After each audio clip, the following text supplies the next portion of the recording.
सर्वांना सप्रेम जय भीम। मी प्रीती प्रकाश कांबळे। पण आता नाही आज म्या सावित्री ज्योतिबा फुले आज मैं तुम्हाला माझी ओळख करून द्यायला आली आहे। तुम्हाला माहिती आहे मैं कोणाची पोर आहे? खंडोबा नेवसे पाटलाची म्या पोर। पाटलाची पोर होती मी।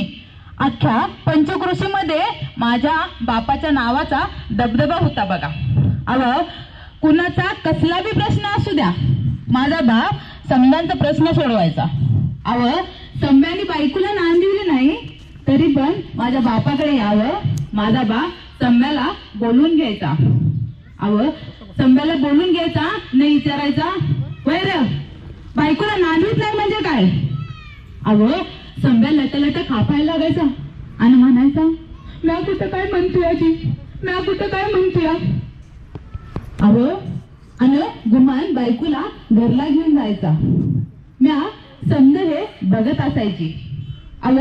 मला बी वाटायचं म्या बी मोठी झाल्यावर असंच काहीतरी करावं, समद्यांचा न्यायनिवाडा करावा आणि समद्यांना आपण समाजात गोडी गुलाबीने नांदायला लावावं।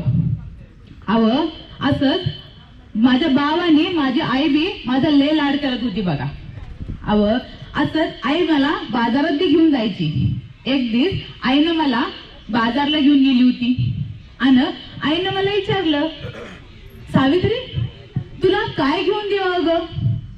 तवाच्या टायमाला मला जलेबी लय आवडायची बघा।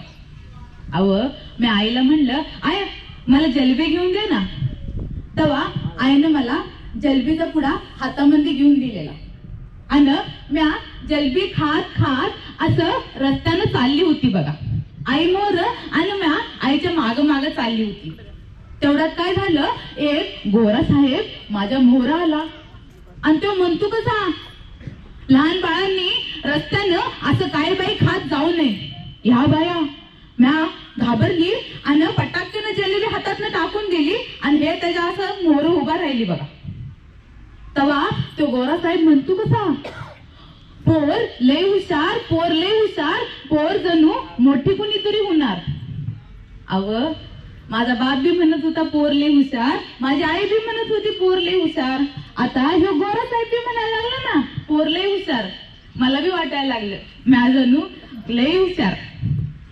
असंच दिसमास करता करता दिस जात होतं बघा आणि म्या बी मोठी व्हायला लागली होती।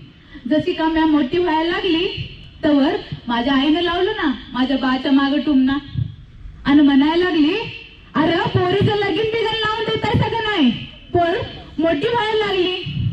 तर माझा बा म्हणतोय कसा माझी पोर लाखात एक आहे। जो कोणी समाज सुधारणा करणारा असेल, जो कोणी जग परिवर्तन करणारा असेल, अशाच पोरासंग मी माझ्या पोरीचं लगीन लावून देईन। या बाया म्या म्हणलं जेव्हा होईल तेव्हा होईल लगीन। म्या आपलं इनुल्या पोरींसंग जिम्मा फुगडी सूरपारंब्या असं समद काय बाय खेळत असायची बघा। आणि हे बोला फुला गाठ पडली आणि धनकवडीच्या पाटलाची पोर आली होती बघा। सगुणाबाई तिचं नाव। ती तिच्या भावासाठी पोरगी शोधत होती आणि ज्योतिबाचं नाव। ती म्हणायला लागली ज्योतिबाच्या डोक्यात लय काय बाई विचार असतात। पोरी बाळीसनी लिवाय वाचाय शिकवाय पाहिजे, पोरी बाळीसनी बुकामध्ये काय लिहिलंय हे समजाय पाहिजे, तेव्हाच पोरी बाळीसनी समजल आपण कोणचं पाऊल उचलायचं ते। आणि वर म्हणायला लागली ज्योतिबा आणि सावित्रीची जोडी बी लय झाक दिसल म्हणून। या बाया बोला फुलाय गाठ पडली। म्या 9 वर्षाची झाली असल तर आमचं लगीन ठरलं बघा।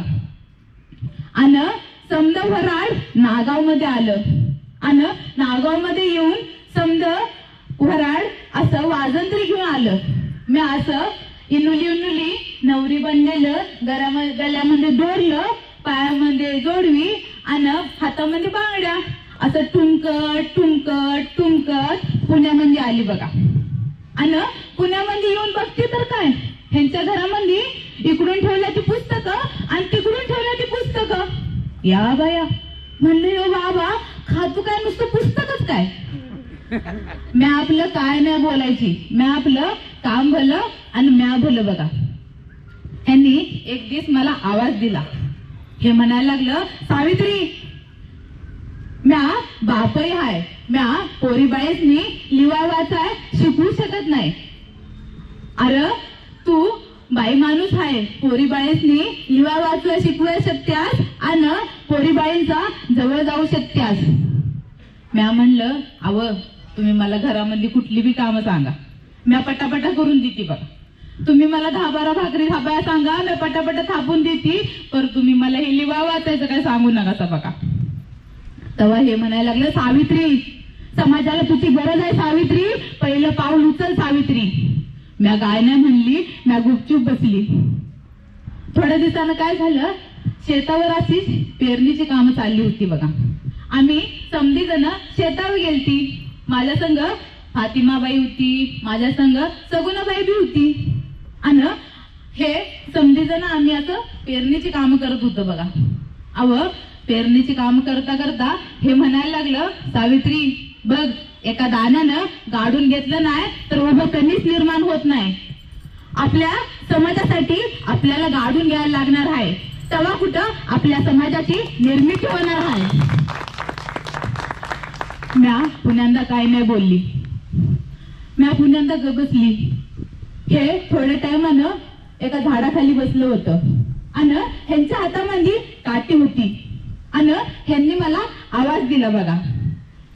आणि तवाच्या टायमाला नवरा बायकोला मारतोया. मला वाटलं हे बी मला मारणार जणू. म्या आपलं भ्यात भ्यात त्यांच्या मोहर उभा राहिली. म्या म्हणलं, होयजी. ते म्हणायला लागलं, सावित्री, ही काठी आपली लेखणी आहे आणि ही जमीन आपली पाठी. बघ, ह्या लेखणी